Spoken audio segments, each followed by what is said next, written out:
Olá pessoal, tudo bem? Sou o professor Rodrigo Fraga, professor de Física, e vamos ver essa questão.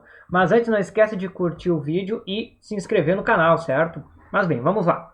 Os manuais de refrigerador apresentam a recomendação de que o equipamento não deve ser instalado próximo à fonte de calor, como fogão e aquecedores, ou em local onde incida diretamente a luz solar. A instalação em local inadequado prejudica o funcionamento do refrigerador e aumenta o consumo de energia. O não atendimento dessa recomendação resulta em um aumento do consumo de energia, porque... Pois bem, pessoal, aqui então, essa questão tem um problema que, a princípio, parece que todas as respostas estão corretas, ou quase todas. E aqui a gente tem que ter um conhecimento pelo menos de algumas partes de um refrigerador, certo?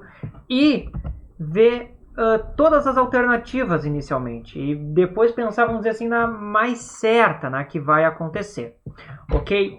Bem, então, na parte de trás do refrigerador, nós temos, primeiro, na parte superior, temos o chamado evaporador, que é o que vai basicamente absorver todo o calor dentro do refrigerador, ou seja, o gás aqui vai sofrer um aquecimento.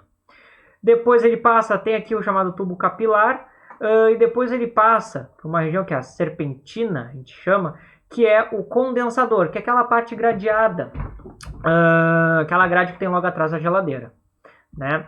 Aqui, condensador, tá? E logo após, peço desculpa a letra,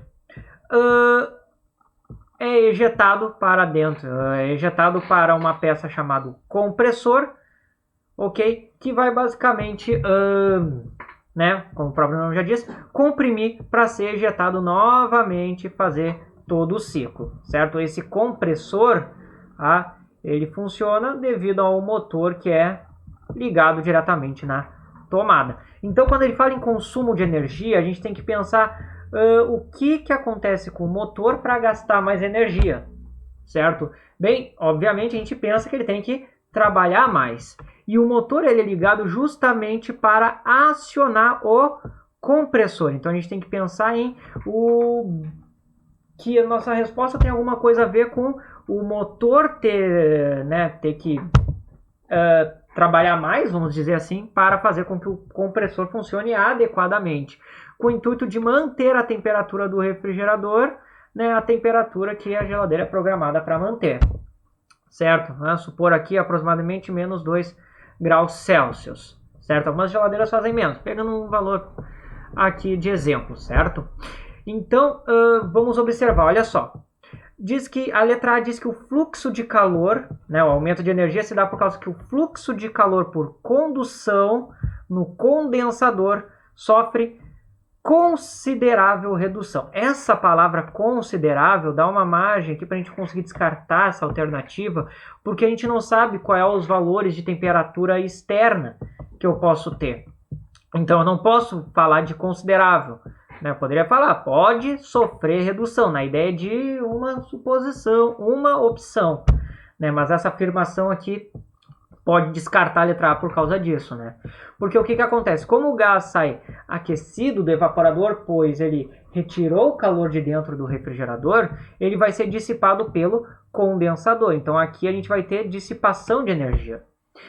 E bem, para que isso ocorra, a temperatura do condensador tem que ser maior que a temperatura, né, ambiente, certo? Então, eu posso ter uma situação onde a temperatura ambiente é muito próxima da temperatura do condensador ou até maior. Então, eu posso, inclusive, ou diminuir muito, fazer um fluxo muito baixo, ou até mesmo inverter o fluxo de calor aqui, dependendo da temperatura, né? Então, eu posso descartar essa letra A por simplesmente... eu tenho várias opções e a questão está simplesmente dando uma única, né? B. A temperatura da substância refrigerante no condensador diminui mais rapidamente. Então, a mesma coisa, a temperatura na substância refrigerante, o condensador diminui rapidamente.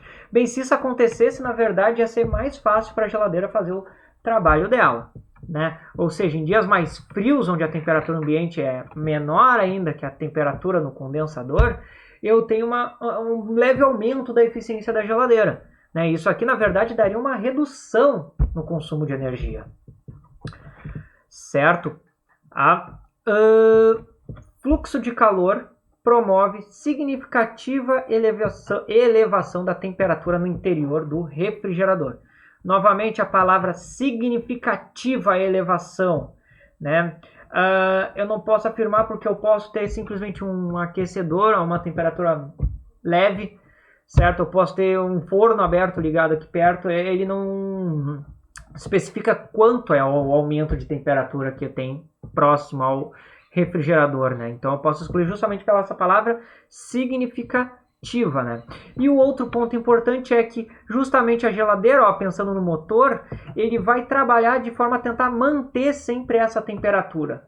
Por isso que às vezes quando abre a geladeira e fecha de novo, começa a dar aquele barulho, porque o motor volta a trabalhar para manter essa temperatura. Por isso que depois a geladeira desliga após um tempo, porque já chega nessa temperatura, então ele desliga, pois já chegou na temperatura desejada, certo? Quando baixa um pouco, o motor é novamente automaticamente acionado, né? Então é sempre pensando no motor, né? Letra D. A liquefação da substância refrigerante no condensador exige mais trabalho do compressor. Obviamente, então, eu tendo uma temperatura ambiente maior, essa diferença então reduz. E até mesmo no caso de inverter, de o gás começar a receber energia nesse processo aqui, vai fazer com que o motor tenha um trabalho maior para conseguir comprimir o gás novamente. Pois a ideia, ele passa por essa serpentina justamente para resfriar, para que o compressor ele consiga trabalhar utilizando menos energia elétrica, né? Então ficaríamos sim com a letra D, e justamente por falar da atividade que influencia o motor, né? O motor ele funciona para o compressor, certo? E a letra E, as correntes de convecção nas proximidades do condensador ocorre com mais dificuldade, certo? Então, nas proximidades do condensador, né, devido ao aquecimento, claro, geraria gases que irão ar quente que sobe, né? A ideia é que o ar quente sobe, o ar frio desce, mas isso também depende muito da diferença de temperatura. Então essa diferença ela pode, de certa forma, facilitar essa convecção.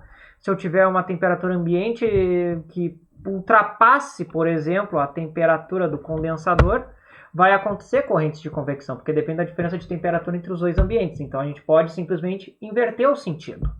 Mas mesmo assim, pode ter correntes de convecção, né? Então a gente também exclui essa. E como se fala próximo do condensador, não fala do condensador, a gente não está se referindo ao gás refrigerante, que é o que circula pela geladeira, certo? Pelo refrigerador, certo? Então, é sim uma questão um pouco confusa, tem que conhecer ali as peças da geladeira e relacionar principalmente o consumo de energia com o trabalho do motor. Por isso que a gente chega na letra D, certo, pessoal? Bem, espero que eu tenha ajudado vocês. Quaisquer dúvidas, postem nos comentários, respondo sempre que puder. E bem, pessoal, não se esqueça de se inscrever no canal, de curtir o vídeo. E desejo a vocês, então, bons estudos e até a próxima.